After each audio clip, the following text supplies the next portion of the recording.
Hello mga guys, welcome back to my channel, This Automotive. Mga guys, lumalabas yung sign ng pitaka, yung sign ng sign ng bulsa.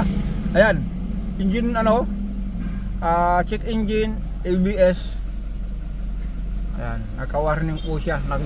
Nakakalagay sa monitor niya po, brake system malfunction, anti-brake system malfunction. Kaya ayan mga guys, i-scan natin dito, ang lumalabas dito. Ayan left and right, sensor rear. Yan.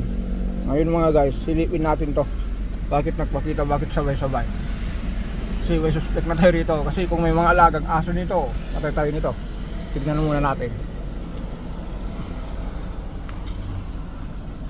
Kaya na ba? Yes. Hindi, Joel, yun na lang. Mas maganda yung, pwede na yan. Ayan. Ayan, putol. Doon sa kabila, ganun din. Inat-ingat ng daga ito.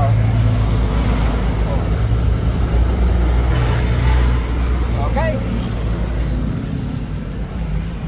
Abangan natin mamaya. Idugtong muna natin yung mga wire, saka natin i-reset ito.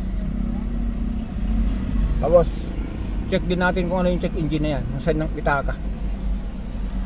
Mamaya balikan natin kung narugtong na po yun, balikan natin yan. Ayan mga guys, napaandar na tayo. Naidugtong na yung mga wire po doon na utol. Wala na yung ABS. Yung sign na lang ng pitaka. Ayun. Tapos yung ano niya, traction control niya. Ayan.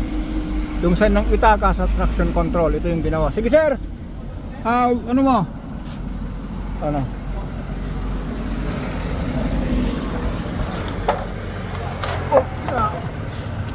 Ayan, idugtong na natin yan. Ito, itong wire na to. Ayan. Okay. Balikan natin yung ano.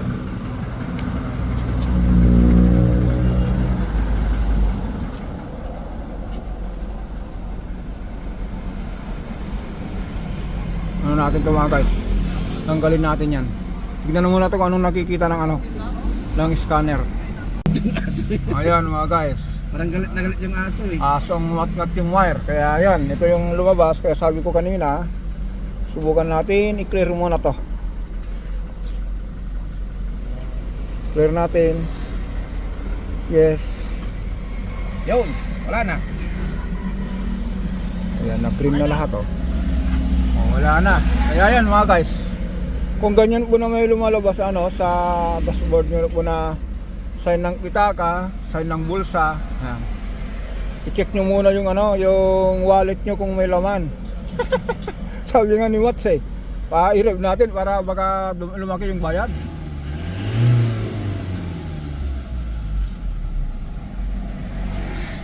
Yan, subukan natin iwatan mga guys.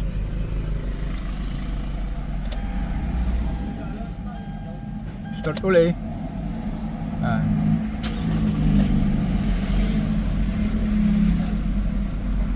Ayan, wala nang natira. Scan uli natin.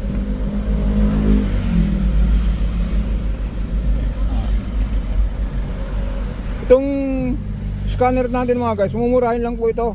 Ay yung mga beginners na mekaniko, pwede kayo makabili ng ganito para hindi kayo mag-try and error. Kung meron po kayo nito kasi meron kayong reference. Pero kung wala kayo, nako, kawawa yung customer. Baka sabihin, sira nito, sira ng ganyan, sira ng ganito, nako, hanggang ang dami ng pinalitan, wala pang nangyari. Ayan, magkaroon kayo ng problema. Ayan, mura lang naman po ito mga guys. Ito sa akin kasi, regalo lang sa akin to. Regalo ng ating biyanan ng kapatid ko, galing Alaska. Okay na, good na lahat. Ayan, natanggal lahat yung niya na kulay green na lahat, wala nang pula. Yun yung nabasa niya kanina. 11, ngayon naka na po. Na normal na lahat. Wala nang mabasa rito, naka 0 na. Ba't ba nagkaaga nun? Ano po, dahil dun sa Yung inat-ngat ng aso, kaya Yung yung, wire. yung aso nyo po, Oo. alagaan nyo yung aso nyo. Kanina? Para ngat-ngatin uli. Makain ba kay aso? Wag- Ilocano kami sir, talagang kakainin namin yan. Oo. Sakay sa ano? Isabela po. Sa Bena? Opo. Hindi sa Santiago? Ay hindi po. Hindi, Isabela rin po yun, kaya lang bungad Oo nga. lang po yun. Oo nga, bunga. Ano po kami, border ng Isabela, Cagayan. Halos, kasi ano ako, Santo Tomas. Bali, Kabagan, tapos San Pablo, parang Cagayan na po yun. Ay, Okay na sir? okay yung ano natin dito. Hindi gumagana yung ano ko, odometer. Ngayon? Oo. Baka sa ngayon po, gumagana na. Ngayon gagana. Irot test po kaya natin. Sige po. Sige sir. Irot test. Kuya, pagka nagpalit ako ng ano, Thailand, magkano abutin ko? Sige po. Estimate. Estimate mo. Pag ano ko kayo Ah, misis. sige. Kaya ano sir, pag ano tayo, mag-road test tayo, tignan natin Sige. kung ano. Kasi mga guys, ito, yung nabasa kanina, yung speed sensor kasi yun eh. Ngayon, kung shorted po yun, talaga hindi gagana. Kaya yan, iikot natin to.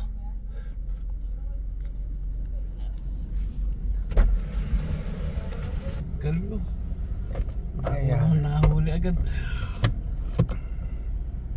Ayan mga guys, mag-reverse tayo. May kalso.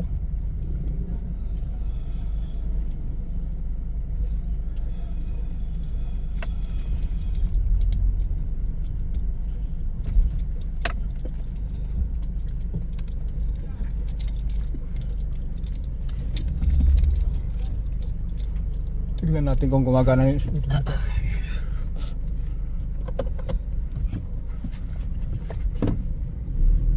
Oh, yan sir, gumagana na. Gumagana na. Nasa, yun yung check engine niya kanina. Nasa 40. Ang sarap tumakbo. 60. Ayan, hindi ako nakasuot ng seatbelt. Pasensya na car, nagre-reklamo ka na. Okay mga guys, ganun lang po. Ang ginawa lang natin dito, yung inat-ngat ng daga. Kaya kung meron po kayong check engine, yung check engine ko kasi mga guys, yun po yung ano, yung speed. Hindi makabasa ng tamang speed. Tapos yung ano niya, yung ABS niya po, yun yung mga, kasi po yun, yung speed sensor na po yun, nakasama sa ano, sa ABS. Ganun din yung ano, yung traction control, yung parang nag-slide na gulong. Kaya ayan, U-turn na tayo. Hanggang dito lang tayo. Bye bye.